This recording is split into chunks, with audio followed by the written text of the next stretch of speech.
практике преступления в сфере оборота наркотиков, они обстоят, я как адвокат могу сказать, то, что в очень таком плачевном состоянии. Первое – это при возбуждении самого момента, как внесение в ЕРП, да? Это единый реестр преступления, там происходит что?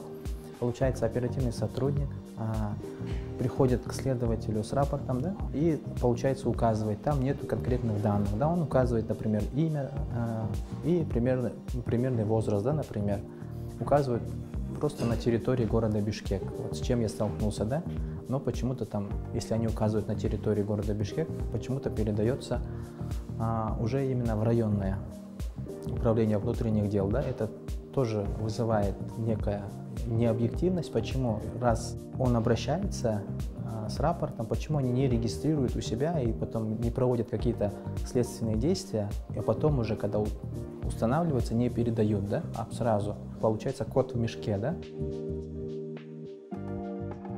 С момента задержания, если я участвую как адвокат, большинство при регистрации РПП они регистрируют как хранение. Но во время следствия они следователь выносит постановление и переквалифицируют на сбыт. Но не имея доказательства, они переквалифицируют на сбыт. И таким образом обвинительный акт утверждает прокуратура и отправляет дело в суд. Неоднократно мы обращались с ходатайством о подтверждении того, имеется ли доказательства, подтверждающие о том, что имеется сбыт. Но на мои ходатайства следователь, как всегда, отвечает на основании законодательства.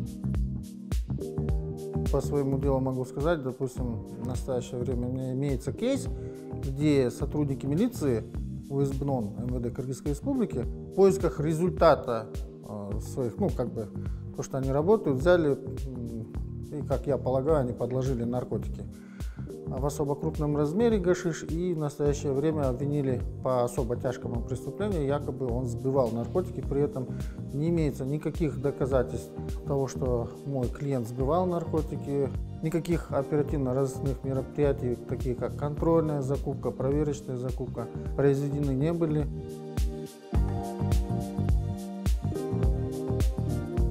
У нас в ГГИП есть специализированный реестр по наркотикам. Именно я, как адвокат, прошла обучение. Обучение у нас началось с 2019 года. Я неоднократно проходила обучение, 5-6 раз у нас были обучения. В этом обучении я очень много узнала информации, как себя нужно вести, какие вопросы задавать перед экспертами.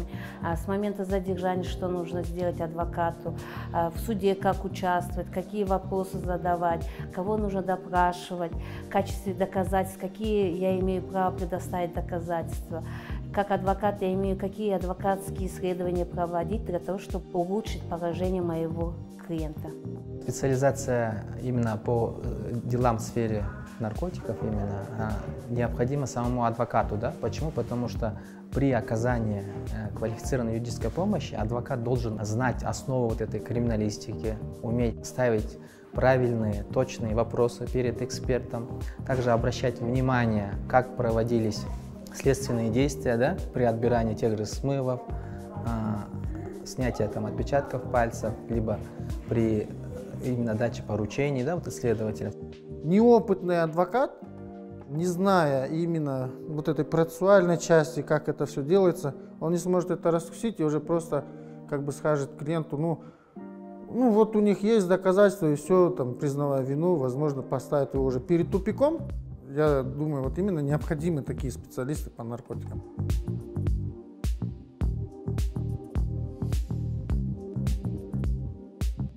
Мне, как защитнику, данный КЭС очень сильно помогает. Почему? Потому что, когда читаешь материал уголовного дела, а потом смотришь по уголовно-процессуальному кодексу, уголовному кодексу, да, сравниваешь эти все действия, анализируешь, готовишься к судебному заседанию, у тебя всегда возникают вопросы.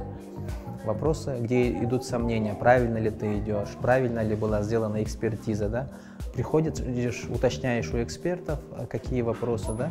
Консультируешься, они подсказывают тебе именно в этой части, потому что адвокат не знает если адвокат не вел до этого такие дела, то он не знает, Поэтому мы приходим, узнаем, консультируемся, нам подсказывают.